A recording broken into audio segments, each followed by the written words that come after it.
Alright, in this video we're going to talk about derivatives of exponential functions. And recall an exponential function is where you have a number raised to a variable power. If it's a variable power raised to a number, that's a polynomial. And the derivative formulas are going to be, a good bit different. So you'll want to make sure that you do not get those two confused.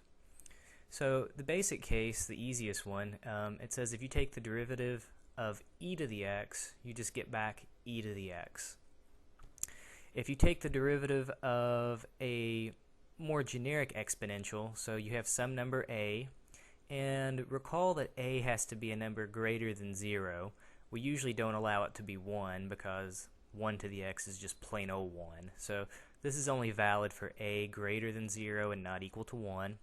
Just like the derivative of e to the x is e to the x, well, the derivative of a to the x is a to the x, but you also have to tack on the natural logarithm of the base, in this case a. And that's also valid for the other case as well.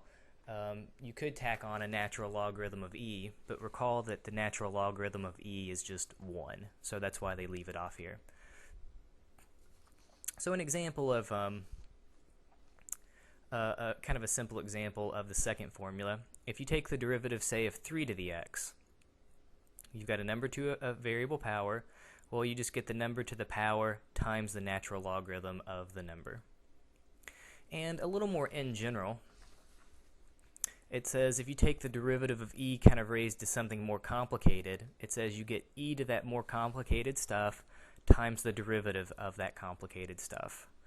Likewise, if you have a raised to some complicated stuff, the derivative of that, well, you get a to the complicated stuff times ln of a, but again, you have to multiply by the derivative of that stuff. So let's do a few examples here. So sometimes I see, when they start introducing exponentials and logarithms, people want to invent new rules. You still, at this point, should know just about everything. It's still the product rule, the chain rule, and the quotient rule. It's just now you've got some new formulas potentially to remember. So, got some problems here. Suppose we start off with finding the derivative of e to the x times x squared. Well, again, I see a product here, so I'm going to have to use the product rule on it.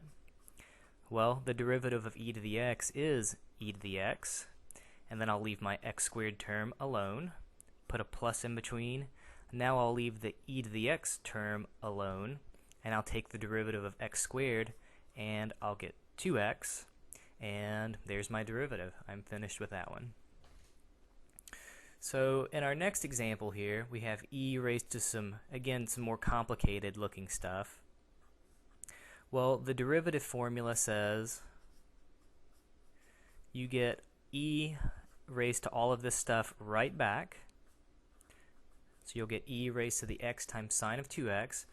But now we have to multiply by the derivative of the stuff, basically of the exponent. So I have x times sine of 2x. I'm going to have to use the product rule and the chain rule when I take the derivative on this piece. So the derivative of x is just 1. I'll leave the sine of 2x alone, put my plus in between, and now I'll leave the x alone. Recall that the derivative of sine is cosine. I'll leave the inside alone.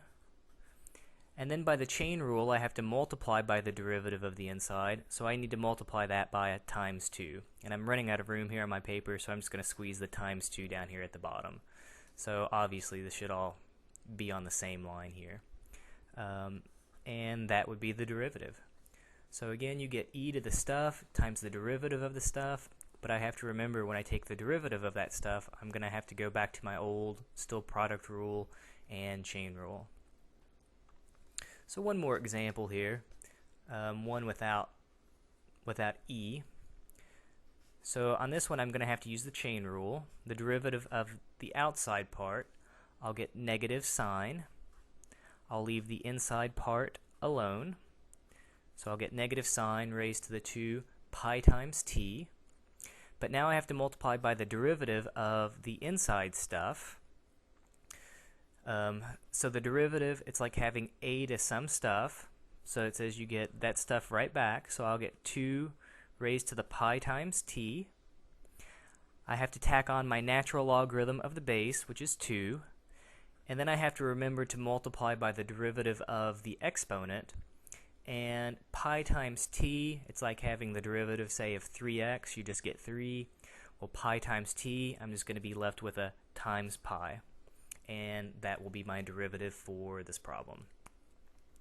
So again, it may be a couple new formulas that you have to remember, but basically just keep using your, just your original product rule, quotient rule, chain rule on these problems, and you should have no issues. So if you have other problems you would like to see, feel free to visit our website, justmathtutoring.com. There's a link on the left, free video lessons. Just go there, and there's a whole bunch of videos, and you can find some more examples of what you need.